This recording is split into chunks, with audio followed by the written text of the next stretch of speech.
barrio en Bocayatú se volvió el lugar más conocido del país el 16 de febrero del año 2005. Las noticias anunciaban el hallazgo del cuerpo de Cecilia Cubas, cuyo secuestro conmovió a todo el país desde ya hacía 5 meses. En esta habitación, Cecilia estaba privada de su libertad desde su captura hasta que los integrantes del grupo armado decidieron acabar con su vida de la peor manera. Una de las vecinas del barrio recordó cómo vivió aquel 16 de febrero del 2005, el macabro hallazgo. La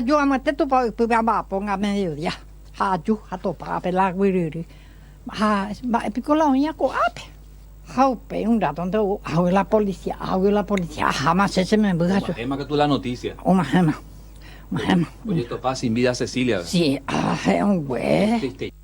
Actualmente en la causa existen 21 condenados, 2 detenidos en Brasil a espera de extradición y 7 dentro de las filas del EPP en los montes del norte del país. En este plagio se pudo demostrar además la participación de integrantes de las Fuerzas Revolucionarias de Colombia, FARC.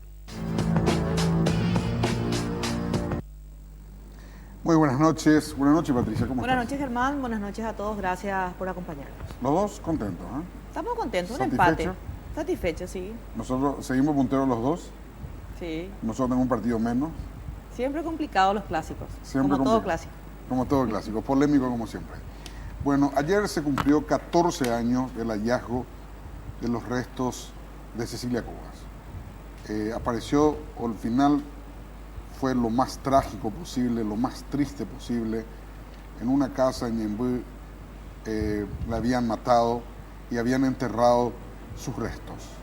Sobre eso queremos hablar en la primera parte del programa. Hemos invitado y agradecemos la presencia en los estudios del canal de las amigas y la prima de Cecilia Cubas. Fátima Cubas es prima hermana de Cecilia Cubas. ¿Qué tal, Fátima? Buenas noches, ¿cómo estás? Buenas noches, Germán. Buenas noches, Pati. Buenas noches, Patricia. Buenas noches, Vicky. Y buenas noches a toda tu distinguida audiencia. Vicky Ken fue compañera de Cecilia Cubas desde los 4 años, me estaba diciendo antes de empezar el programa. ¿Qué tal, Vicky? ¿Cómo estás? ¿Qué tal, Germán? ¿Cómo estás? Buenas noches a tu audiencia y a vos. Patricia Alfonso también fue compañera de Cecilia Cubas desde los 4 años. ¿Qué tal, Patricia? ¿Qué tal, Germán? ¿Cómo estás? A toda tu audiencia, buenas noches. Bueno, quiero comenzar con Vicky. Contame ese día, hace 14 años, un día como ayer, hace 14 años, ¿cómo te enteraste del hallazgo de los restos de Cecilia, Patricia? Estábamos permanentemente en contacto con las compañeras, con las amigas. Te puedo decir que desde el momento en que le secuestraron a Ceci, para mí, y estoy segura que para todas sus amigas, y bueno, ni qué decir su familia, es como que se paró el tiempo. Fue realmente una pesadilla que vivimos nosotras y yo no me quiero imaginar lo que habrá sido para Fátima, para su mamá, para su papá, para Silvia, su hermana. Y de verdad se paró el tiempo, estábamos las 24 horas del día pendientes de todo lo que pasaba con ella. No podíamos creer lo que pasaba hasta el día de hoy. De repente como que hay que pellizcarse porque lo que vivió Ceci fue una pesadilla.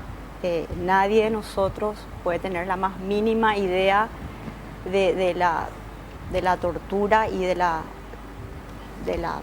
no quiero ni pensar el horror que vivió Ceci todo ese tiempo. Nosotros no teníamos idea de nada, no teníamos la certeza.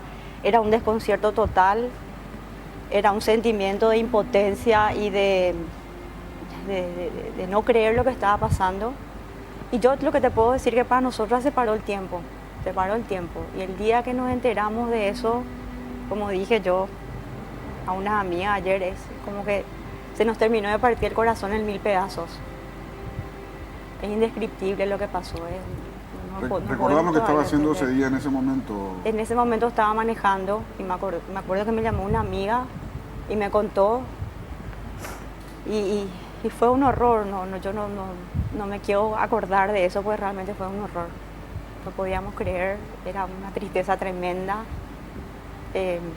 Ayer nos estábamos acordando con mis compañeras y con mis amigas porque estábamos buscando fotos, recordando, fue el día del aniversario de los 14 años de que se le encontró muerta en las circunstancias en las que se le encontró, y fue como que empezamos a revivir todo lo que habíamos vivido y nos pusimos a llorar, empezaron a saltar recuerdos y fue La verdad que es un dolor que no acaba, sobre todo porque por todo lo que ella pasó y por todo lo que habrá sufrido. Yo creo que nadie de nosotros se puede imaginar. Fátima, mucha gente dice que las horas de terror fueron cuando había ya sospechas de que en la casa del terror, del horror, de tantas formas se le llamó a esa casa, había un cuerpo, y parece que las horas no... Parece que paró el tiempo, porque nunca se sabía quién estaba ahí, pero llegó el presidente de la República, llegó a la Fiscalía. ¿Cómo vivieron ese tramo de horas, que son 4 o 5 horas creo que fueron? Bueno, a las 3:30 yo estaba en mi oficina y me llaman y me dicen: se está yendo la Fiscalía, se está yendo la policía.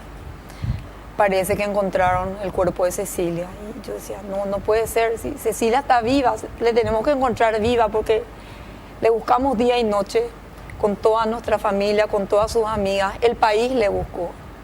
El país quería que Cecilia vuelva viva.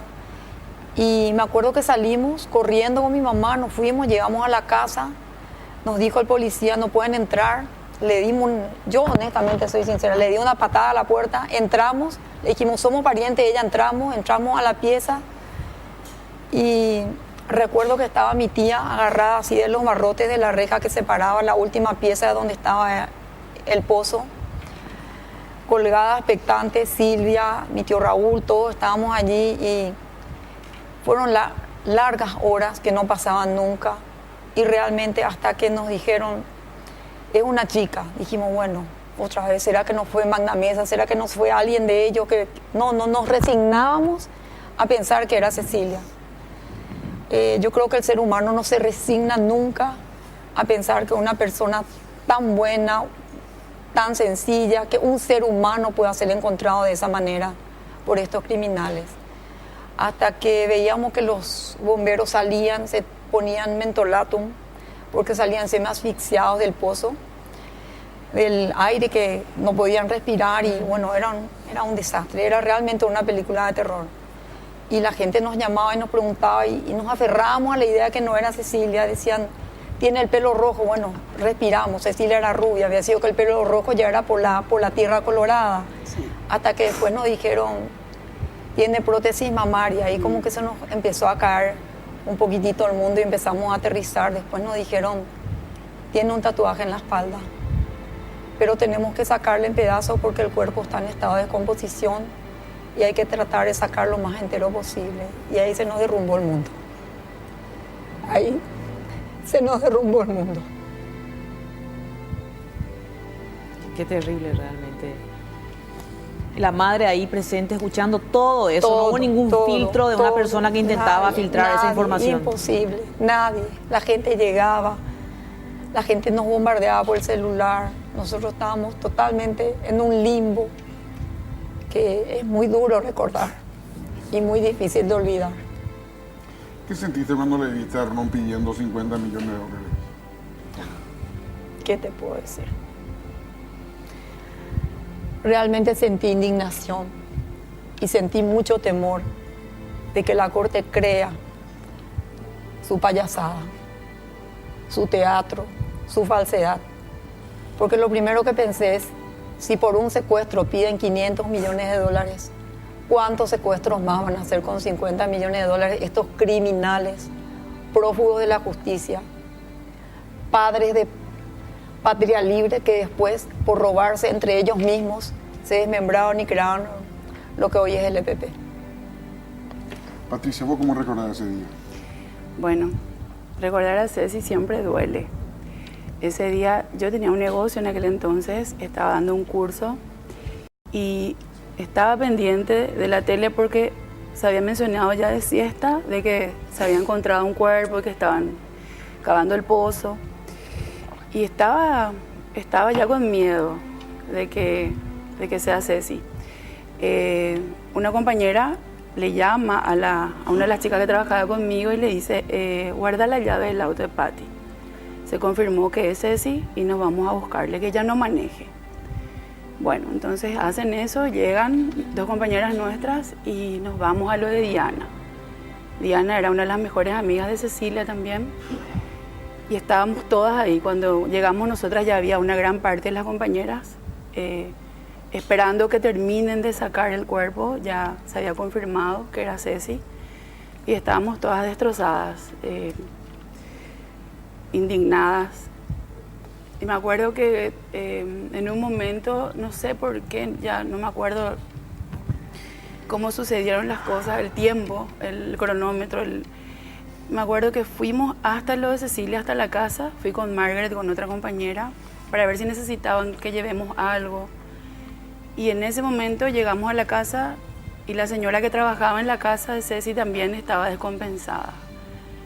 Como Mirta estaba internada, después del hallazgo, pensamos que por ahí querían que alguien lleve alguna ropa de Ceci o algo al memorial.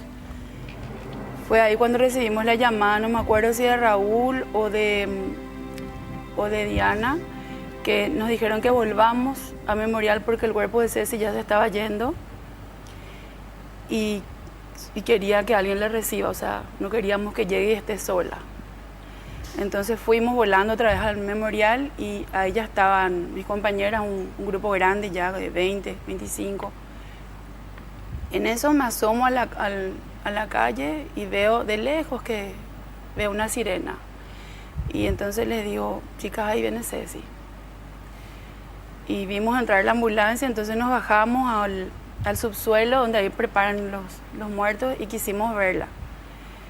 Le pedimos, por favor, le imploramos que nos dejen verle y no hubo caso. Nos dijeron que no, que era muy fuerte, que no se podía, que éramos muchas y nosotras le decíamos, por favor, es nuestra hermana, queremos ver, no importa cómo esté. Entonces, como que tuvo lástima, la persona nos dijo, yo les voy a contar. A ella ya no le van a reconocer, tiene una mecha de pelo, su cara, o sea, ya es una calavera, y está en un estado de descomposición que mejor la recuerden como ella era antes, ¿verdad?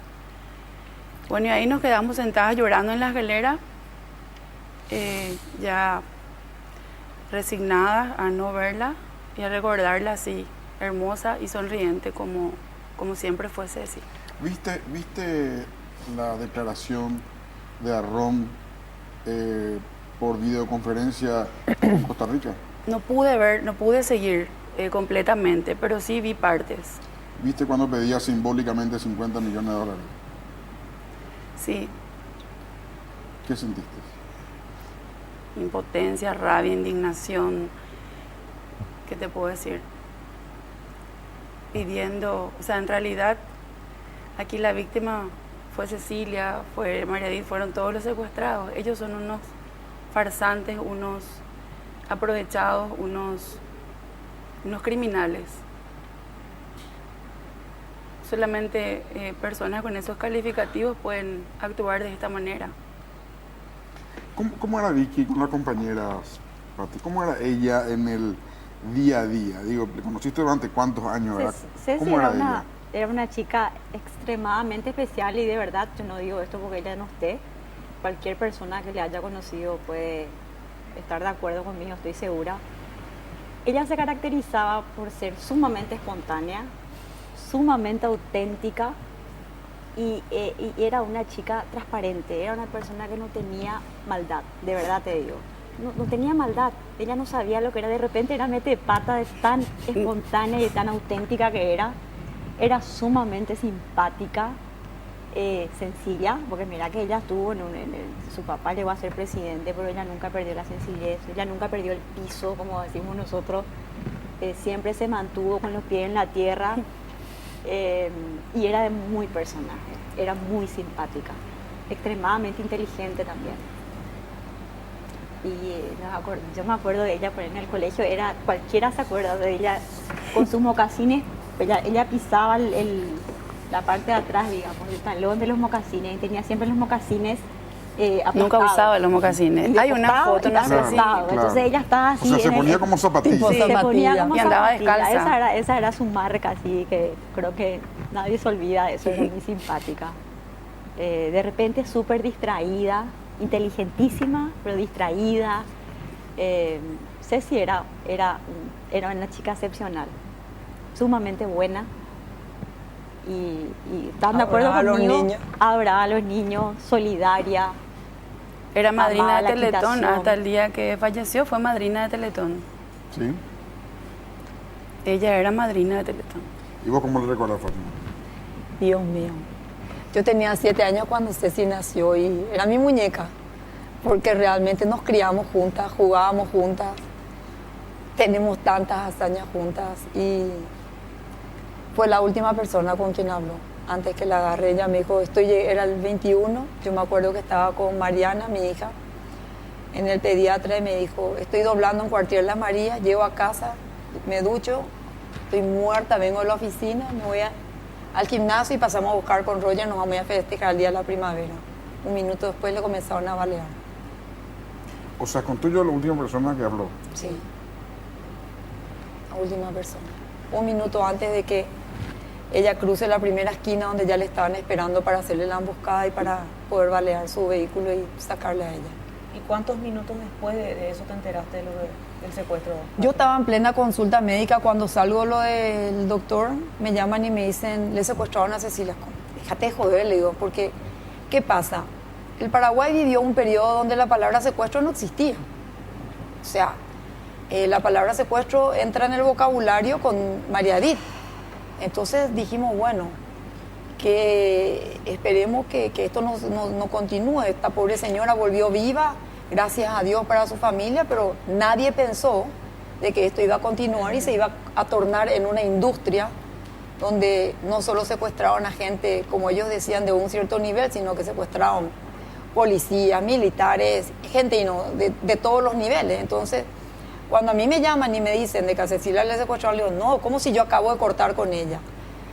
En ese momento agarro, corto el teléfono y llamo, me acuerdo que venía ya manejando 0981-434.000, el número de Cecilia. Hasta ahora me acuerdo. Está bien, hasta ahora. Y me dice, y me sale apagado. Dije, es posible, ¿qué pasa? Y ahí me vuelven a llamar y dicen, no, Rubina está transmitiendo. Entonces pongo en Ñandutí y sí, ahí escuché. Llegué hasta donde pude, llegué hasta la Nerolí, de ahí llamé a la casa de mi tía y me dijeron, venir rápido, sí, es cierto. Y ahí empezó nuestro camino del terror y del horror. Fue desgastante. ¿Vos cómo te enteraste? Que se le había secuestrado. Claro. Estaban en mi negocio también, pero a mí me habían llamado y me habían dicho que fue Silvia. Se le secuestró a Silvia Cuba. Entonces yo corto y le llamo a Ceci. Y al llamar a Ceci ya me ha apagado el celular. Entonces vuelvo a llamarle, le llamo a Cecilia, me dice, no, Pati, es Cecilia. Entonces empiezo a buscar una radio o la tele, empiezo a ver y sí, ahí confirmo que fue Ceci. Desde ese día no paramos, nos juntábamos a ver qué podíamos hacer para poder sensibilizar a esta gente también, ¿verdad? Que nos escuchen, que no devuelvan a Ceci. Fue desgastante tanto físicamente como sentimentalmente. Yo ya no estaba en mi casa, yo del trabajo, que dormía pocas horas, ya salía, tenía un negocio que tenía que también estar ahí y de ahí, tipo a las 5 o 6 de la tarde nos reuníamos todos los días sobre la Avenida España y Brasilia. Era una estación de servicio. La ESO. La ESO, bueno, y estábamos ahí todas las tardes pegando afiches y mucha gente se solidarizaba con nosotros, nos decían fuerza chicas, recen. Mucha gente nos alentaba, nos pedían más afiches para ellos poder, hacíamos pegatines, nos íbamos a Cacupé, vigilia, de ahí, de la pegatina, que hacíamos tipo hasta las 8:30, nos íbamos hasta la casa de Ceci en la vereda a rezar todos los días. Y vos podés creer, Germán, que esa gente pasaba, nosotros ni pensábamos. Estaban ahí. Y ellos pasaban y se infiltraban y estaban allí presenciando todo. O sea, no es que el EPP está solamente allá en el norte, ni en San Pedro, ni aquí. Están como la humedad. O yo te diría como el cupihipo, que son más dañinos que cualquier bicho. ¿Cómo ustedes comprobaron eso de que ellos estaban ahí? Porque enviaban mensajes. Enviaban mensajes. Y se burlaban de nosotros. ¿A quién le enviaban mensajes? Y cuando eso no había WhatsApp ni nada, eran mensajes de texto. Y por ejemplo enviaban, por ejemplo a Diana, que era una de las que solía buscar las pruebas, O enviaban así, qué bien estás con tu camisa blanca en no sé qué cosa, o cosas Diana así no que... está acá porque vive en Madrid. Diana vive en Y Madrid, está con ya. el Sigan problema. rezando tontas, total, no Sí, le van a encontrar. no le van a nunca. O sea, encontrar, mensajes así, pero vos no sabías si burlándose. realmente era de gente malintencionada, porque como hay de todo, o eran realmente ellos, pero sí. ¿Y ustedes no comunicaban de qué teléfono venía eso? Sí, creo que todo se Se pasaba. iban a cabina y todo, o sea, era muy difícil. En esa época no me acuerdo, pero sí. Nosotros lo que sí sabíamos es que cada vez había más gente que venía porque realmente el país rezó por Cecilia. No sé, Cecilia tiene un ángel especial Sí, que hace le que tocó, le Su tocó. entierro con fue solo algo- verle Sí. uno aprenda a quererle sin ni siquiera conocerle. Entonces, después nos contaban, ¿verdad?, que ellos pasaban por ahí, como la casa, el terreno era muy grande, que pasaban por la esquina y que se reían de nosotros. Se burlaban, Tal es hasta en el así propio que juicio se burlaban. después de que se pagó lo que ellos pidieron, ¿verdad?, que dijeron que le iban a soltar esa noche, me acuerdo La que a partir multa. de ese octubre, nosotros ya no dormimos, estábamos todo el día ahí mirando en la esquina pensando que podía llegar o que nos podían llamar y decir, está en tal lugar y ir a buscarle. O sea, que hacíamos, de repente estábamos así con la radio AM, así todo el tiempo, y de repente de madrugada decían que había un allanamiento en tal lugar y de repente nos íbamos hacia las 2 de la mañana al lugar donde decían que iba, o sea, estábamos ¿Y pendientes. quiénes eran, Patricia, las que estaban ahí? Y Sus nosotras, amigas, nosotras sus amigas. compañeras. ¿Cuántas compañeras? Éramos un grupo, lo que pasa es que muchas también ya estaban casadas, ¿verdad? Y las que más de repente podíamos, o que no teníamos hijos, éramos las que estábamos más tiempo, podíamos tener ese tiempo para Y en ese dedicarnos. entonces, las que teníamos hijos chicos. Chicos, entonces O sea, estábamos, por eso te digo que fue realmente desgastante, tanto físicamente, Porque ¿Cómo? estuvo 3 meses, ¿verdad? seis, No, seis. Seis del meses. 21 de septiembre al 16 de febrero. Y nosotros no parábamos. No nunca. pararon los 6 meses. Los 6 No, meses. ni Las un pegatinas, la verdad, hasta acá Cupé, nos íbamos, organizábamos marchas, o sea, 6 meses así de... Una vez nos dijeron que le vieron cruzando en una canoa hacia Yacyretay. Salimos Lo que disparando. pasa es que Después no, nos de dijeron repente- un día de lluvia que le vieron caminando, deambulando por Luque. Nos fuimos a rastrillar Luque, pero Germán, rastrillar. Rastrillar. Cuadra por cuadra, No podíamos esquina por descartar esquina. nada. O sea, nos Toda llamaban la y nos daban madrugada una con linterna posibilidad bajo la de lluvia. encontrarle y teníamos que hacer. Claro. Vamos a hacer una brevísima pausa y seguimos, ¿sí? ¿Están bien? Sí, ¿Están bien? ¿Están cómodas? sí, súper bien. Porque están muy sensibles antes de empezar el programa. Le quiero contar a la audiencia que las señoras están muy sensibles, pero creo que están bien ahora. Pausa y volvemos. Bueno, en la pausa acá las señoras estaban comentando cómo vivieron ellas el juicio por el asesinato de Cecilia Cuba. Le voy a pedir si pueden volver a contar cómo vivieron. Patricia, a ver. Y participábamos lógicamente del juicio, que también fue bastante largo, y en ciertas ocasiones estaban, o sea, estaban los jueces adelante, el lado izquierdo del salón estaban todos los que estaban Los imputados. imputados, y nosotros, todos los familiares y amigos, lado derecho. El pasillo en el medio dividía, ¿verdad? Y de repente, por ejemplo, testificaba alguien y daba nombre por decirte Osmar Martínez, y que como que hizo tal cosa, y ellos se burlaban, agarraban y vos, y se reían, hacían gestos, se reían, se burlaban de las declaraciones, no estaban esposados, y siempre fueron personas que, o sea, evidentemente no tenían corazón, no tenían... Ahí te dabas cuenta de la clase de gente con quien estábamos tratando en ese momento, ¿verdad? Eran inhumanos completamente. Vicky, ¿vos pensaste que saldría bien el secuestro? ¿Tenías esperanza de que todo salga bien? Uno nunca pierde las esperanzas, sobre todo cuando es alguien cercano a uno, es querido, ¿verdad? Pero realmente fue una cosa larga y ya empezamos a angustiarnos y a desesperarnos y era todo muy incierto. Sabíamos que estaba en manos de gente, como dijo Pati, inescrupulosa, sin corazón, que no tenían problema para jugar con la vida de una persona, porque de hecho está comprobado que jugaron con su vida de la peor manera. Y la verdad que yo al final ya no tenía muchas esperanzas, sobre todo porque se alargó mucho, porque dijeron que lo que se pagó fue Una multa. una multa Entonces realmente ahí te das cuenta que estabas tratando con gente que realmente no tenía palabra tampoco. Fátima, recordarnos cómo era ese tema de la plata que hablaron ellos, que finalmente ese no era el monto, que solamente era una multa. ¿Qué había ocurrido ahí? ¿Cuál era la versión que ellos habían lanzado? Bueno, ellos piden un pago, se hace el pago de la manera como ellos dijeron, a través de un vehículo. Imagínate hasta donde ellos sabían, ellos dijeron, hay un vehículo que está estacionado, era en la casa de mi mamá, en una casa que está sobre la calle Cacarayá, es un Gol azul, van a ponerle una calcomanía, que era el auto de Silvia, van a ponerle una calcomanía que diga San Francisco de Asís, y con esa calcomanía van a llevar a hacer el pago. Y ellos daban la hoja de ruta, se van a ir hasta tal lugar, ahí van a encontrar un papelito bajo una piedra, levanten la piedra, de ahí se van a ir al otro lugar, van a encontrar en tal lugar, y así fueron guiando dónde llevar el dinero. Se hizo todo con la ilusión de que Ceci vuelva. A partir de ahí, ¿Qué monto era? $300.000. ¿Y ustedes pensaban que con $300.000 iban a alargar? Yo realmente, Germán, no participé de las negociaciones.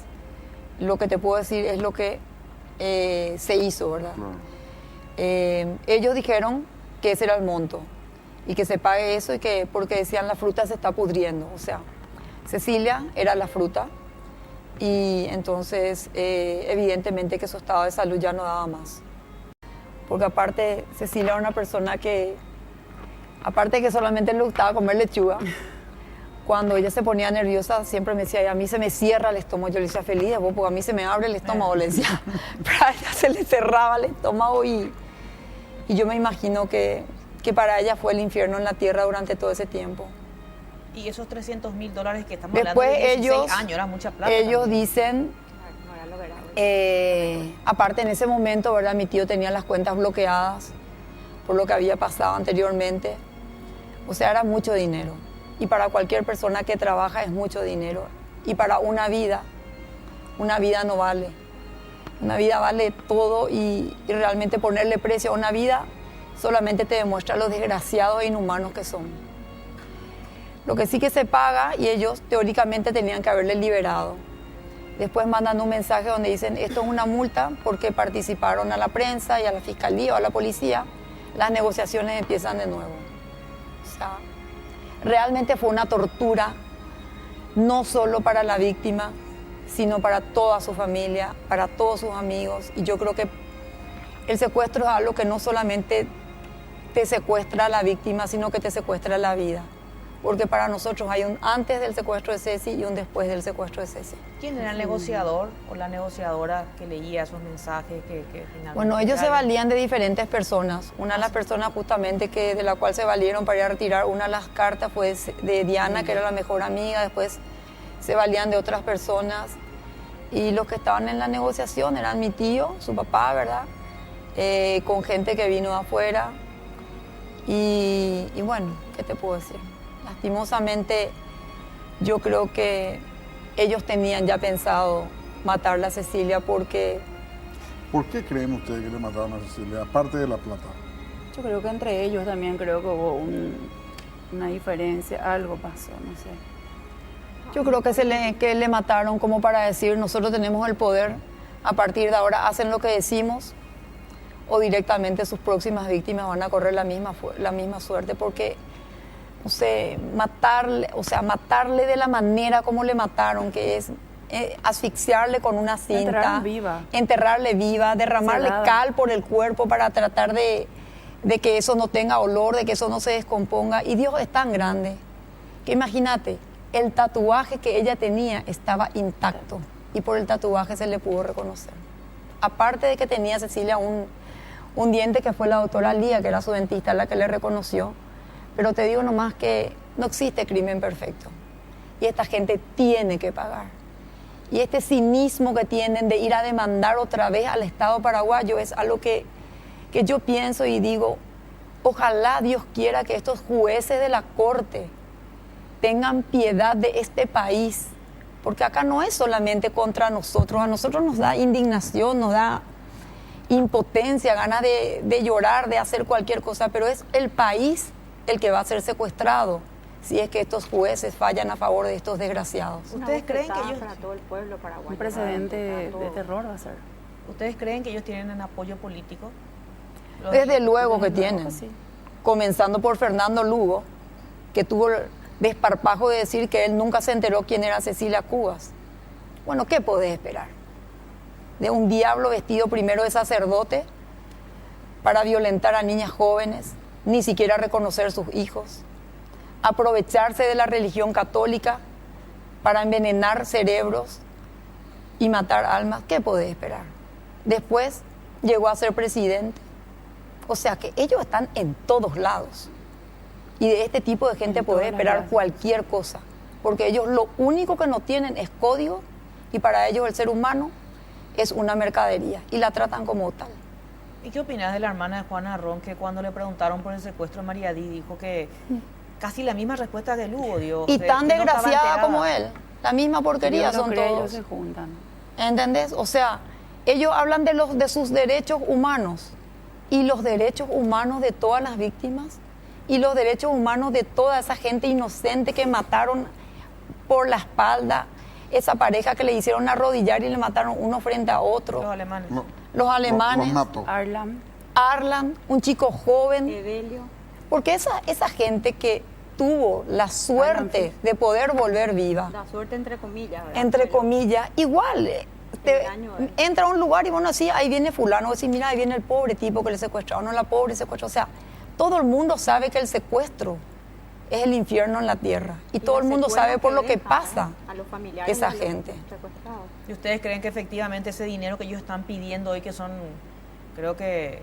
$100,000 Simbólicamente. Simbólicos, lo Sí, que está pidiendo todo la es suma? simbólico para ellos. Claro, que tiene que ver exclusivamente para la inversión para posteriores secuestros y obviamente... Y de hecho que son tan pobres e Es tan infelices que rentable. no pueden generar trabajando honestamente Es nada. muy rentable. Y tienen que volver a secuestrar nuevamente al Estado paraguayo. Claro. Para que sea el Estado esta vez el que financie su secuestro que no se pudo realizar. Porque te voy a decir una cosa, no solamente pide Juana Arrón, sino que está Juana Arrón, su hermana, su vecina, su tía, toda su Son familia. 100 Anuncio millones de Martito dólares Dito. en total. En total. Más los gastos Pero, de abogados. sí, correcto. Más un monolito en su plaza. Pero Más decime una cosa, una calle con su nombre. una pero calle por con su favor. nombre, o sea, es una tomadura de pelo y una burla. Indignante es.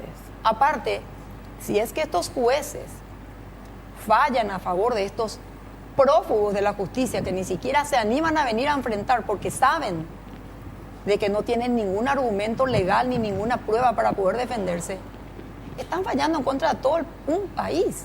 Y es un incentivo brutal para la industria del Y va a quedar secuestro. como un precedente O sea, es realmente agarrado de los pelos de todo punto de vista. Es terrible, va a una ser. La tomadora de pelo consecuencia y de eso. Ustedes va a saben, ser- ustedes saben que nos costó, el domingo pasado nos contó, estaba sentado ahí el fiscal Edgar Sánchez, nos contó de que al final ellos ya habían salido y le llamaron de vuelta para la foto general, y al entrar a la sala le dio a los miembros de la Comisión Interamericana de Derechos Humanos abrazarse con las hermanas de Arrón.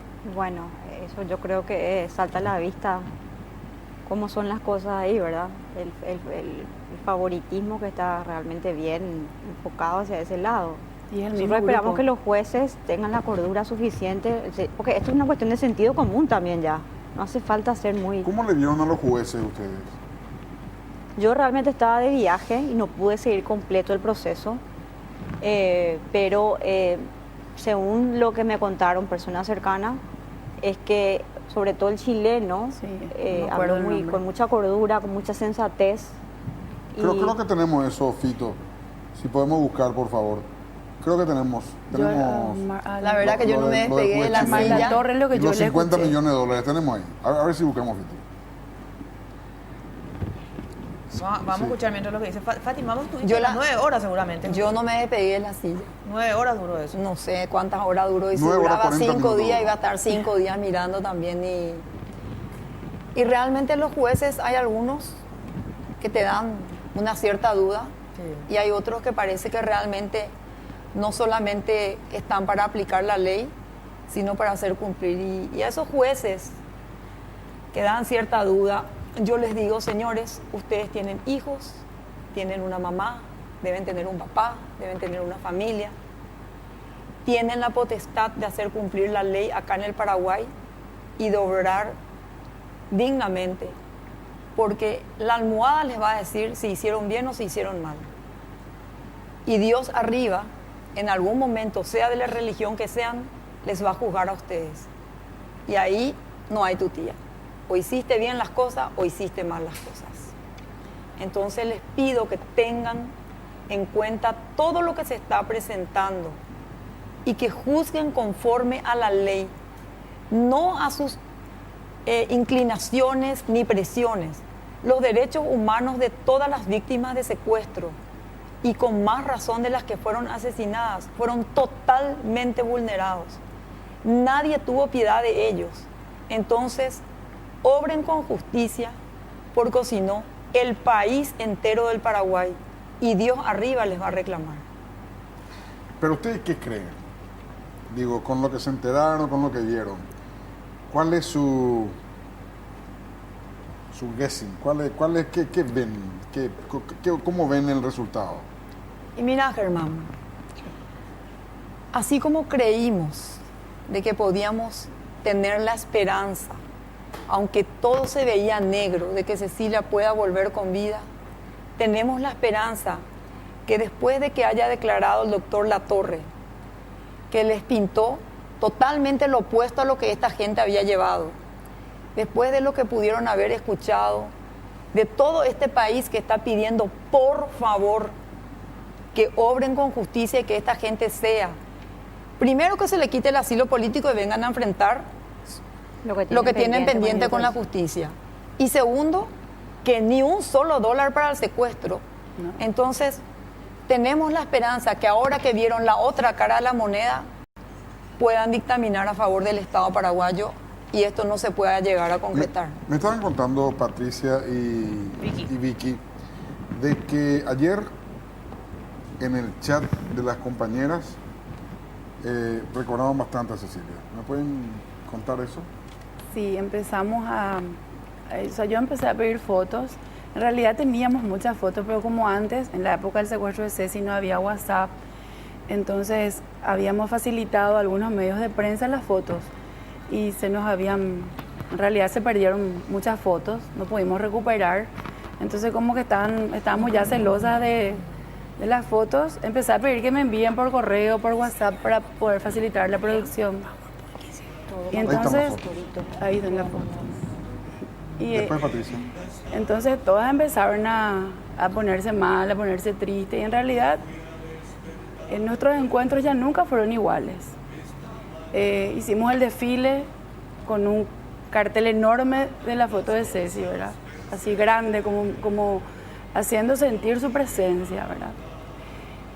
Tenemos misas para dar gracias por nuestros 20 años o 25 años de promoción y terminamos llorando. Hacemos una fiesta, terminamos llorando. Viajamos, terminamos llorando. En realidad, sí nos marcó mucho. ¿Viajan, Vicky? Sí, tratamos de, cuando podemos, hacemos nuestro máximo esfuerzo para viajar. Terminan llorando, así como dice Patricia. Es que lo que pasa es que ella fue parte de nuestra vida muchísimo tiempo. Era una persona especial, realmente te digo, no porque ella no esté. Era una chica demasiado que le llegaba a la gente, tenía una personalidad, tenía un carisma especial. Era una chica con ángel, como se dice. Entonces, realmente era muy querible. Y la tenemos presente siempre. Es como que no podemos creer a veces lo que pasó. Y cuando pasan estas cosas como fechas especiales o que ponemos a hablar de ella, tocamos el tema de Ceci, ayer particularmente que estábamos juntando fotos, es como que te vuelve a tocar la fibra y revivís todo lo que pasamos y todo lo que ella pasó y por supuesto que nos pone mal. Lo que pasa es que ese dolor siempre está, siempre estuvo. En el día a día, con tus hijos, tu familia, pasa, pero de repente llegan fechas, momentos. Como este que nos abrió toda la herida de vuelta. O sea, vos sentís que está y va a estar siempre, ¿verdad? Y mis compañeras me decían que hagan que la memoria, que nunca se olviden de Cecilia. Den ese mensaje de que ya no existan secuestros. ¿Les contaron que iban a estar acá? Sí, porque justamente pedimos para la producción las fotos, entonces Todas estaban muy emocionadas y en realidad todas querían participar, pero bueno, no se puede. Pero sí estaban todas sensibilizadas, dando ese mensaje, ¿verdad? De que nunca más vuelva a sucederle esto a nadie, porque sinceramente es terrible. Señoras, muchas gracias. Gracias a vos. Muchas gracias por venir. Muchas gracias. Muchas gracias, Fátima. Gracias, Germán. Muchas gracias por venir. Hacemos una breve pausa y a la vuelta de la misma vamos a estar con 3 personas: Rodolfo Friedman, el doctor Mengo Boxia y Marcelo Laghi, analizando un poco lo que fueron estos 6 primeros meses del gobierno de Marito. Los 100 primeros días que normalmente la gente analiza son los 100 primeros días que se había puesto en el año 31 Roosevelt cuando asumió la presidencia de los Estados Unidos con una crisis muy grande para pasar unas 20 leyes que tenía que pasar. Pero esos 100 primeros días son muy cortos. 6 meses es un buen plazo y a los 6 meses del gobierno del presidente Marito vamos a analizar. Pasados 6 meses del inicio del mandato de Mario Abdo Benítez al frente de la presidencia de la República, hacemos el análisis de algunas de las promesas electorales incumplidas hasta el momento. En salud habían prometido promocionar la salud en cada comunidad y una presencia del IPS en fábricas, industrias, comercios y empresas, lo cual hasta la fecha no se ha logrado. Tampoco el fortalecimiento de las unidades de salud familiar, que carecen hasta hoy del presupuesto suficiente. En cuanto al campo, habían prometido generar planes, programas y proyectos con acciones que permitan reducir la pobreza. También diseñar y aplicar una política de comercialización que beneficie al pequeño productor, quien hasta ahora es el que está esperando una respuesta del gobierno. En cuanto al medio ambiente, la modernización y el fortalecimiento de las redes de distribución del fluido eléctrico que se habían prometido todavía sigue en espera, así como el cuidado y aprovechamiento de los grandes afluentes y acuíferos. Para la justicia, una de las promesas incumplidas es la lucha contra la impunidad, fortaleciendo el acceso a la justicia y a la información pública. Por otra parte, en cuanto a educación, uno de los reclamos pendientes sigue siendo la participación de jóvenes en la innovación tecnológica y el fortalecimiento de una educación de calidad inclusiva y democrática. En cuanto a economía, la queja generalizada tiene que ver con una retracción en la actividad comercial. Y en cuanto a seguridad, pese a los planteamientos del ministro del Interior de avances en cuanto a reducción de la criminalidad, la percepción ciudadana sigue siendo la de que hay muy poca seguridad en las calles. En cuanto a la infraestructura, las grandes obras que necesita la ciudadanía todavía siguen como una promesa pendiente. En Señales analizamos los 6 meses de Mario Abdo Benítez.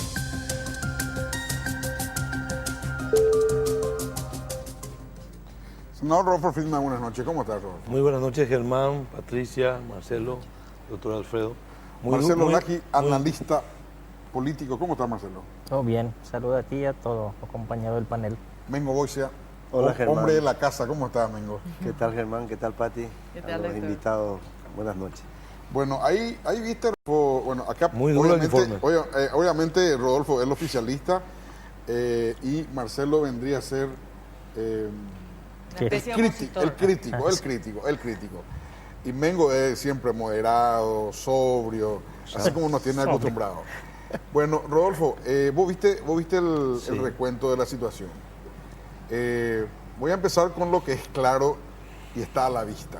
La retracción comercial y el desaceleramiento de la economía es concreto. Eso está a la vista. El IVA se recauda menos. Yo quisiera, Germán, hacer Primero hay que entender, los 6 primeros meses de gobierno, hay que ver qué gobierno recibimos y en qué situación. Las promesas de campaña que dice el informe sí es cierta, son esas las promesas. Ahora, yo no concuerdo con respecto a la justicia. La justicia la manejaba un muchacho que hoy está detenido, Littman, con el clan Daesh, que hacía imposible que nuestro país pueda funcionar. ¿Quién iba a venir a invertir un guaraní en el Paraguay con la justicia que teníamos? Hoy tenemos una justicia diferente. Hay mucho por mejorar, muchísimo, pero hay una libertad del Poder Judicial y del Ministerio Público. Con respecto a salud, necesitamos llegar a la casa de cada paraguayo, es cierto, y lo estamos haciendo, pero no podemos, y el doctor lo va a decir, las unidades de salud familiar, es imposible que en 6 meses podamos reavivar lo que el doctor Antonio Barrios destrozó. O sea, las 700 y pico de unidades de salud familiar las destrozó, las apagó. Hay un proyecto, se hicieron más de 50, estuve en la comisión de presupuesto, se le dio presupuesto al ministro para que se contraten más de 150 este año, se va a crecer y se quiere llegar a duplicar en 5 años, hermano. Entonces yo creo que dentro de los 6 primeros meses en el tema de salud, específicamente sobre ese punto, no digo que estamos nota excelente, pero estamos avanzando en base a esa promesa. La economía, sí es cierto, hay una desaceleración, pero ¿cómo están los países vecinos, hermano? Están teniendo, o sea, crecimiento cero, crecimiento casi cero. Ya están hace rato así. Ya están hace rato claro, así. Pero Argentina tiene 3 años de crisis y Brasil tiene 5 años de crisis. O sea, ya estaban así cuando crecíamos al 4. No es que empezó el año pasado la crisis en esos países. Hay que ver cómo terminamos con respecto a obras públicas. Las obras públicas, las grandes obras públicas sobrefacturadas del gobierno de Cartes, ¿dónde están? Aparte del viaducto y algunas rutas en el norte, ¿dónde se gastaron toda esa cantidad de dinero? Yo confío mucho en Arnoldo, sé que hay un trabajo y eso va a ayudar muchísimo a la economía, hermano. Las pequeñas obras con respecto a la inversión pública. Sobre la obra rutas, pública, para discutir un poco más ping-pong, el tema, para mí el emblema de obras públicas es el Metrobús. Y leí hoy en el diario, hoy domingo, leí de que el Ministerio de la Pública está por contratar una consultora para ver qué hacen con el Metrobús. Es decir, a 6 meses están para contratar una consultora que les diga qué van a hacer con el Metrobús. Y lo que pasa es que los contratos y lo que podía ocurrir si es que se rescindía el contrato unilateralmente, el daño iba a ser mucho peor. Lastimosamente, esto lo heredamos el gobierno pasado. Se destraba hoy el viaducto que va a estar en el Botánico, después de muchísimo tiempo. Se firma, Germán, hay un tema muy importante, se inicia a mediados de año, el segundo puente internacional después de ¿cuántos años? Yo no me acuerdo más, 40, 50 años después, se vuelve a... No, 50. 50 años después, se vuelve a... Se inicia la construcción de un puente internacional, Brasil, Argentina, Paraguay, otro en el Chaco. O sea, hay puntos importantes, tenemos mucho que avanzar, muchísimo, mucho que corregir, pero mucho que corregir todavía. Recién este presupuesto va a ser los ministros. Agosto, septiembre, un presupuesto casi acabado, donde vinieron los ministros y se sentaron sobre algo que ya estaba predeterminado. Tenemos todavía problemas de insumos en los hospitales, sí tenemos todavía, pero ahora recién los ministros van a tener su presupuesto. Entre marzo, abril, mayo, vamos a poder decirle, señores, ¿qué pasaron con los insumos médicos? Este es tu presupuesto, este es tu Ministerio de Hacienda que vos recaudaste, entonces ahí podemos reclamarle. O sea, es muy difícil, Germán, y vos sabés que los 6 primeros meses arrastrás, y más todavía en este sentido. No hubo un cambio de signo partidario, pero es como que otra corriente partidaria se hace cargo, entonces era... Ahora, hay otra cosa, Rodolfo, sobre el tema del Ministerio de Hacienda. La semana pasada hubo una reunión de prensa en el Ministerio de Hacienda donde se dio a conocer que en enero hubo superávit. En un país que se está desacelerando, lo menos recomendable es tener superávit. Ni un país en el mundo no se desarrolló con superávit fiscal. Al contrario, el Estado tiene que gastar para incentivar a la economía. Claro. No sé si viste vos ese informe donde hubo superávit en enero. Superávit en la recaudación. No, en la brecha entre recaudación y gasto. Los gastos de enero normalmente son los que se pagan las cuentas del año pasado. O sea, más que el gasto público sobre salario, agua, luz, teléfono, el Estado no invierte nunca nada en enero. De hecho, hasta que salga el decreto reglamentario y habilite en plan de caja, inicia el año. En enero lo que se hizo este año es adelantar los pagos que normalmente se hacían el 25, el 26, el 27 de febrero, cuentas del año pasado, este año se salda todo en enero. Después de muchísimos años, y eso va a generar y está generando que se empiece a mover la economía, porque son miles de millones de guaraníes que se le debe a proveedores, de insumos, obras públicas, o sea, todo lo que quedó pendiente que debe el Estado en el mes de enero se canceló, se pagó eso. Pero coincido contigo, Germán, la lucha contra el narcotráfico, estamos avanzando.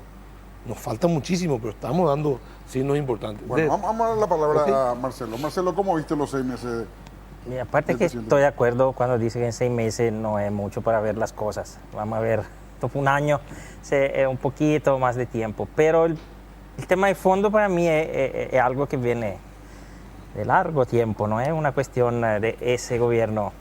Es algo que viene de muchos gobiernos anteriores, de no tener en gran medida una visión de Estado. Es decir, hacen propuestas durante las campañas electorales, pero son todas cosas episódicas. Vamos a construir 3 rutas, vamos a luchar contra eso.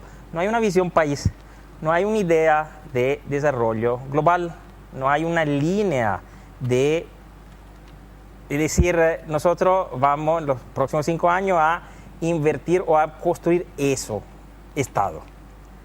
No, todo vamos a hacer 4 colegios, 3 caminos, vamos a dar insumos a los hospitales. Es administración. No debería servir ni un presidente para eso. Lo que tenemos que hacer es solo administrar, y bien, y hacemos por concurso, elegimos gerentes y administramos. Da al presidente, da al gobierno, lo que deberíamos esperar es líneas de desarrollo.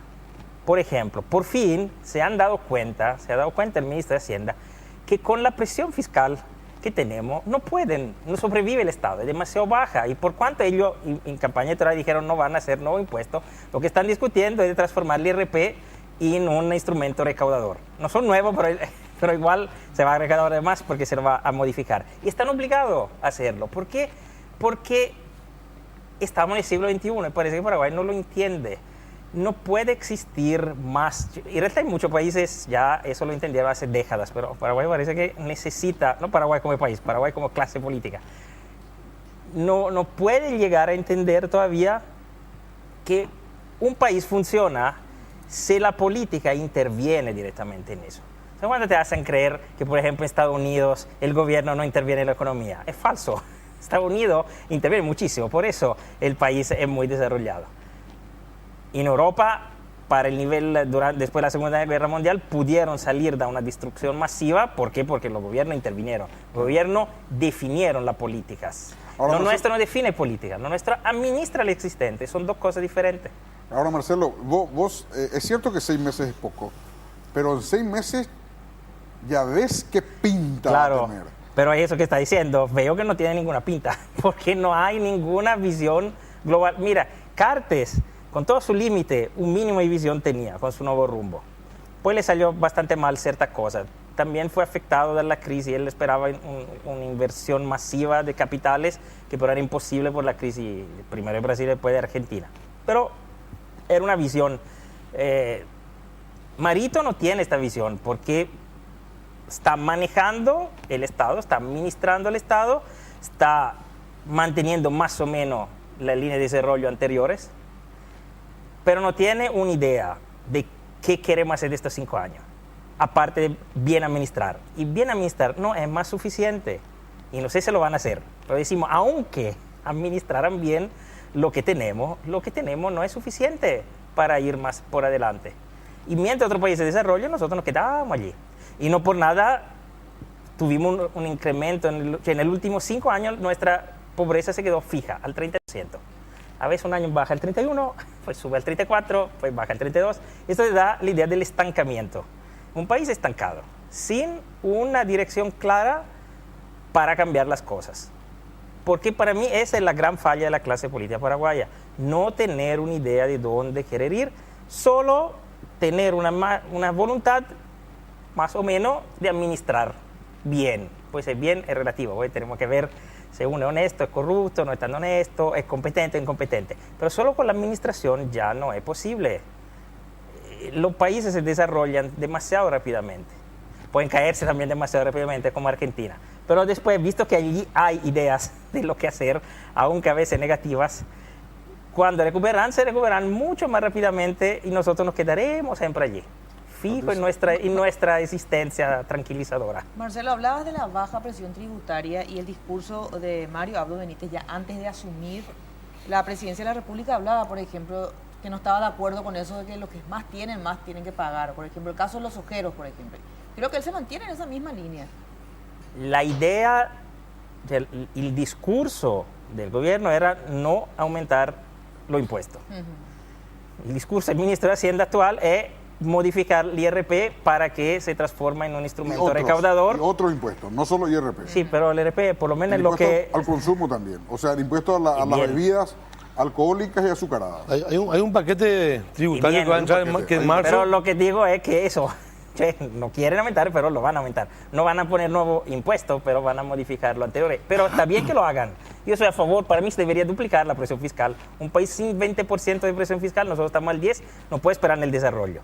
Pero lo que te digo es que es tan dramática la situación que hasta el gobierno, que era en contra, ha decidido aumentar los impuestos porque no puede aguantar el país.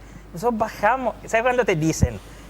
A mí me da mucha risa cuando dicen, el país, Irlanda mejoró su desarrollo porque bajó los impuestos. Sí, pero pasó del 30 al 25% de la presión. Nosotros estamos al 10%.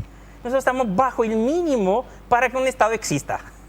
Que la gente entiende entre el 18 y el 20%. Un Estado en el sentido de un Estado que te da los servicios que te tiene que dar el Estado.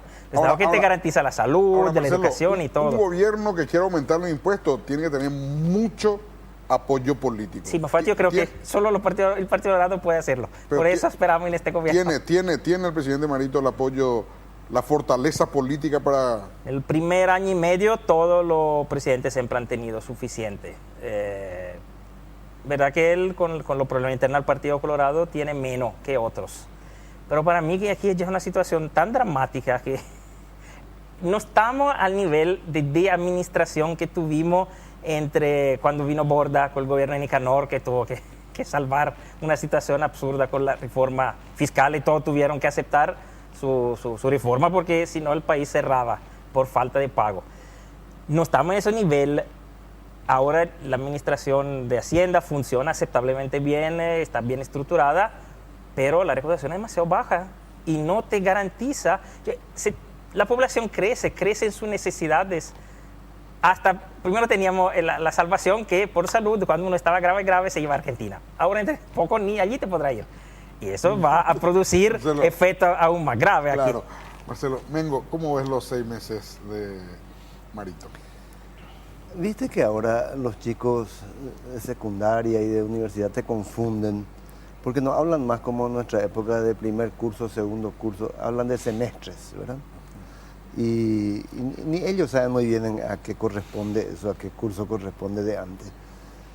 Y si consideramos que el gobierno de 5 años que tiene Marito es un gobierno de 10 semestres, este sería el 10% del tiempo que va a estar en el Palacio de López. Por lo tanto, parecería poco. Sin embargo, es probablemente el 10% más simbólico, en el que más se fija la gente y el que más indica el futuro.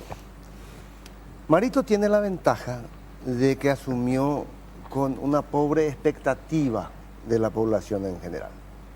A ver, no porque la gente tuviera un mal concepto de él, sino no lo hubiera votado, sino porque la gente no esperaba un cambio radical con respecto al pasado, cosa que sí ocurrió en los 2 últimos cambios de gobierno. Había mucha expectativa con Lugo, imagínate, un cambio de signo político después de 60 años, y mucha expectativa con Cartes, por saber a qué era aquello del nuevo rumbo. Cartes utilizó esos primeros 6 meses en meter las famosas 3 leyes que iban a traernos inversión extranjera, asegurarnos la desaparición del EPP y darnos un ordenamiento fiscal. Bueno, no vamos a discutir a esta altura si se cumplió o no, pero había expectativa. Yo tengo la impresión que cuando miremos el proceso paraguayo, si pudiéramos hacerlo a la distancia, dentro de 10 o 15 años, veríamos un continuum del Partido Colorado, un continuum de los políticos de siempre, un continuum de las cosas que dijo Marcelo con las cuales estoy de acuerdo, que se puede tomar como una cosa buena, es algo estable, es algo predecible, es algo que asegura la pacificación social, o se puede tomar desde un lado catastrófico, Es un país tan pobre como siempre, tan desigual como siempre y tan atrasado como siempre, ¿verdad?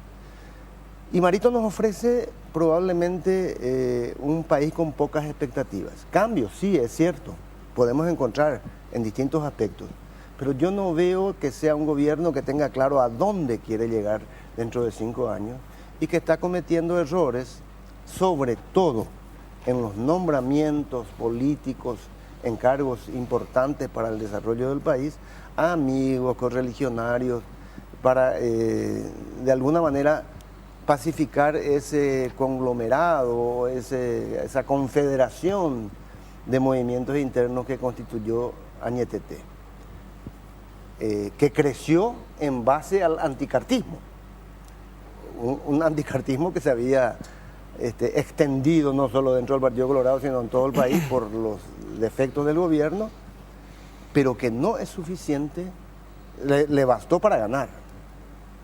Y le sigue siendo bastante como para seguir destruyendo al cartismo en sus bases principales, pero que está lejos de ser un gobierno que genere una inspiración de un futuro claramente distinto en los próximos 5 años. Bueno, yo le quiero plantear, tenemos una pausa, a la vuelta de la pausa le quiero plantear lo siguiente. Marito tiene una ventaja que probablemente le va a acompañar los 5 años. Se comunica bien.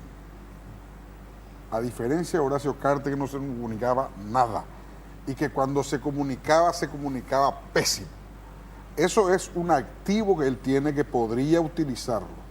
Por lo menos para mí, ¿verdad? Yo no sé si ustedes van a compartir, pero por lo menos para mí el presidente se comunica bien con respecto a Cartes, ni qué decir, pero en general se comunica bien. Cuando nos manda la pausa le voy a plantear eso. ¿Cómo se comunica el presidente? Porque básicamente la política es comunicación. No básicamente, directamente es comunicación. Entonces, ¿cómo se comunica el presidente? Va a servirlo a él para implantar y imponer sus políticas con respecto al plan que tiene para nuestro país. Patricia. Bueno, señores, ¿por qué le planteo la comunicación y cómo el presidente se comunica? Porque eso le va a acompañar los 5 años de gobierno. Y mucha gente lo recuerda a Ronald Reagan como el mejor presidente probablemente de la época de John F. Kennedy, o sea, de los últimos 55, casi 60 años, por su don de comunicador. Se lo decía el gran comunicador. Yo creo que el Marito se comunica mucho mejor que Cartes y en general está en contacto con la prensa, habla con la prensa en rueda de prensa, habla con la prensa cuando se va. ¿Cómo ven esa parte? ¿Cómo ve esa parte del presidente, Marcelo? Sí, está bien, se comunica. Aparte de hacerlo mejor de Cartes, es muy simple porque Cartes era el empresario arrogante y autoritario y no podía hablar ni con los empleados, con los periodistas, desde su punto de vista, menos con el pueblo. Marito es un político, aunque no con mucha experiencia, pero que hizo su camino, entonces para llegar a cierto cargo también tiene que hablar con la gente, así que tiene mejor manejo. Sabe utilizar, porque ha utilizado discursos que a mí no me gustan, pero que funcionan, porque en todo modo el Paraguay es una cultura conservadora, entonces sabe utilizar ciertos discursos que mueven la gente. El problema es que solo con discurso al final no puede gobernar, puede aguantar 1, 2, 3 años, pero al final la gente quiere ver algo de contenido, algo de concreto, ¿qué hiciste? Y te digo, este gobierno para mí vamos a entrar, yo ya lo dije, justo después de la elección y me reafirmo, va a ser tipo un periodo de 5 años de estancamiento. Vamos a tener una continuidad en la línea de fondo con lo que fue el nuevo rumbo, lo que queda el nuevo rumbo, que no se llama más así, pero son esas políticas más o menos neoliberales, pero sin ningún salto, sin ninguna cuestión propia. A menos que no haga la reforma del IRP, de las recaudaciones, a sorpresa, y nos sorprendan todo y se quede en la historia como el presidente de la República que empezó a hacer pagar en serio los impuestos a la clase medio alta paraguaya. Pero todavía tenemos que verlo, todavía están discutiendo. Repito, sí se comunica mejor que otros, sabe tocar algunas cuerdas, podemos decir, que le gusta a ciertos sectores sociales, relevantes del Paraguay, un lenguaje tradicional, medio conservador, que tiene todavía una visión, un aprecio mayoritario del país, pero no es suficiente solo el discurso. Tiene que hacer algo, que no sea la simple administración. Es decir, yo creo que no es que se hace solo simple administración, para 3 años lo echan. No creo que sea eso. Creo que él llegará a sus 5 años tranquilo, pero van a ser 5 años tranquilos, eso. 5 años donde no pasa nada. Y Paraguay necesita que pase algo, porque no, si no, no aguantamos en el mundo globalizado si no pasa algo por acá. Vengo como ven los dotes de comunicador o de comunicación del presidente y que le sirva. Claro. El último presidente con buena comunicación, buena oratoria, buen feeling con los micrófonos, las cámaras y la gente fue Nicanor. A pesar de sus excesos y sus tirrias y sus neurosis que a veces lo sacaban un poco de contexto, en general se puede decir que fue el último que se sentía aplomado como pez en el agua frente a periodistas. Lugo tenía problemas serios de comunicación. Lugo es un tipo muy agradable en el tete-a-tete, pero se ponía nervioso frente a una conferencia de prensa. Franco me da la impresión que tenía una soberbia, una arrogancia que era chocante para la gente, ¿verdad? Esté o no a favor de él. Cartes era un pésimo comunicador. Tenía la imagen del patrón enojado siempre, ¿verdad? No era precisamente el vínculo, el discurso con la gente. Y Marito crea empatía. Ahora, no heredó nada de los grandes oradores rioplatenses o los del Pacífico. Acá cerca nomás tenemos ejemplos históricos recientes de oradores y comunicadores que hipnotizaban tenían, no digo luego ya por horas como Fidel Castro, pero que eran capaces de tener a la gente ahí pendiente de lo que decía. No, nada, lejos de eso. Los paraguayos, ese no es nuestro estilo, ¿verdad? Pero Marito no crea ni resistencia ni demasiado entusiasmo. Pero yo supongo que para su asesoría de prensa tampoco crea demasiados temores, porque va a salir relativamente fácilmente de los problemas que ustedes los periodistas le hacen con sus preguntas cuando pueden agarrarlo, ¿verdad? Marito es un tipo previsible. Ahora, evidentemente eso no va a ser un problema, tampoco es una solución. La gente, como dijeron recién, necesita ver resultados, ver obras. Y eso en este primer semestre está por verse. Yo no quiero hacer juzgamientos demasiado categóricos, pero sigo allí, expectante a ver si se traduce en alguno de los ámbitos del gobierno un cambio concluyente con respecto a lo que fue el pasado. Doctor, hubo una especie de falla también en comunicación en algunas expresiones, por ejemplo, el tema del 2 y 3 de febrero, por ejemplo, que ya se sabía que le iban a preguntar sobre eso, bromeó al respecto, al día siguiente no se habla en sus redes sociales sobre ese tema, es que obvia totalmente lo que pasó ahí. Sobre todo él sabía y su gente, sus asesores de comunicaciones sabían perfectamente que la ciudadanía está pendiente de eso, ¿verdad? Eso por un lado me parece que las cuestiones internas partidarias está un poco flojo él en lo que refiere a comunicación, pero hay que darle con el tema de la CIDH y el caso de Venezuela, que fue inclusive halagado a nivel internacional, porque Paraguay fue el primero que se anima a decir que rompe relaciones internacionales diplomáticas con Venezuela. Nadie se había animado hasta ese entonces. Paraguay como que da el paso adelante. Hasta hoy era el único en Sudamérica. Sí. Tenemos un minuto porque le tengo que dar. Lo primero, lo del 3 de febrero, eso le sale del alma. Tiene genes, tiene ADN, él es tronista, es admirador de Stroessner, es el hijo de Mario Abdo. Se le escapó, no hay asesor que ataque eso. Le sale desde allá, de los tuétanos. De lo otro, una jugada arriesgada. Puso en riesgo una investidura de presidente de la República. No pasó nada, le salió bien hasta ahora, volvió indemne, pero que fue medio arriesgado, fue medio arriesgado. Lo de Venezuela. Bueno, vos como oficialista tiene un plus. Porque tenemos que cerrar, tenés un minuto como oficialista. El presidente tiene un plus en la comunicación, porque es uno más de nosotros. El contacto con la gente para él es normal, hasta se siente como dentro de una casa de cristal en el palacio. Por eso sale afuera, se saca fotos con la gente, se comunica bien, es un plus. Ahora, tiene que tener un contenido, claro que sí, no existe plus ni comunicación que te pueda sostener, pero hay contenido suficiente. El gobierno tiene suficiente contenido. Y te voy a resumir, Germán, en los 6 meses lo que creo que nadie va a discutir. La gente que le quiere y que no le quiere. La independencia del Poder Judicial y del Ministerio Público que arrancó y no tiene retroceso, eso creo que no vamos a discutir. Dimos pasos, hoy tenemos parte de los planes que manejaban la justicia con un teléfono, lo tenemos en la agrupación especializada. Cayó Ciudad del Este, tenemos 2 ministros de la Corte que pasaron desapercibidos. ¿Por qué? Porque no hubo injerencia de ningún lado. O sea, hay un avance importante. Y eso no solamente, eso es algo que no se ve. Va a generar en los próximos años una sensación de seguridad y las inversiones van a llegar al Paraguay. Ahora, Rodolfo, tratando de interpretar lo que dice Marcelo, te pregunto, decime por un motivo, un tema, un tema que Marito va a ser recordado como presidente. Pero tenés que elegir uno solo. La recuperación de lo que se llama institucionalidad.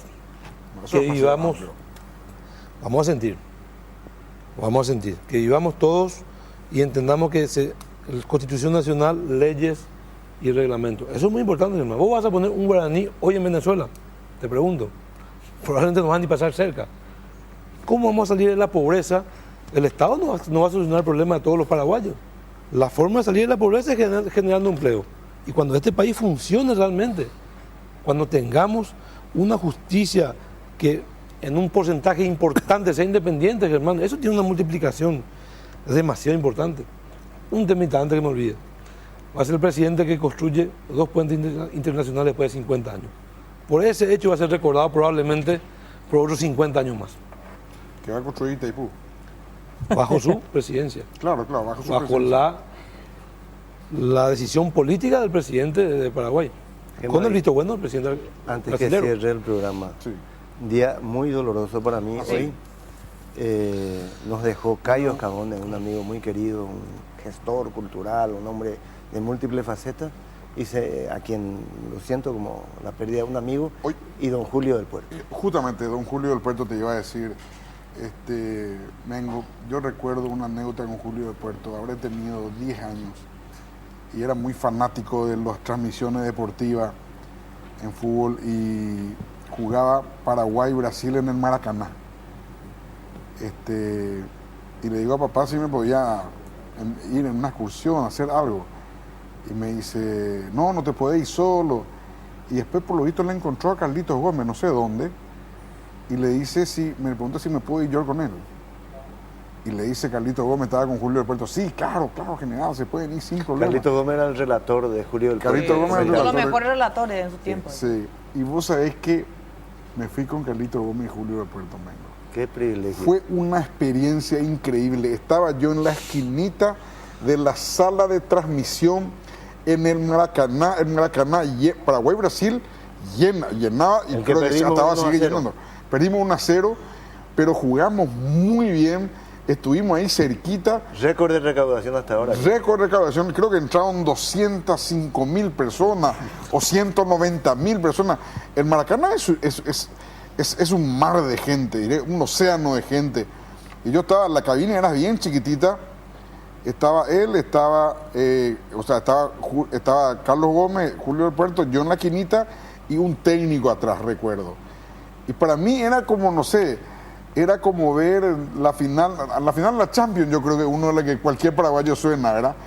Bueno, así que le recuerdo muy bien a don Julio del Puerto, un genio el comentarista. No, vos sabés que yo me atrevo a decir, a mi gusto personal, no surgió nadie después de Julio del Puerto que le compare o que le alcance a Julio del Puerto. Así que mucha pésame a nuestro amigo y compañero Julio Juan del Puerto.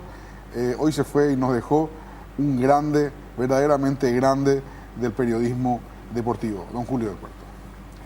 Patricia, nos vamos. Nos vamos ya. Hasta el próximo Gracias Marcelo por venir, gracias Mengo, gracias Rodolfo, muchas gracias. Si Dios quiere, nos volvemos a encontrar en 8 días más.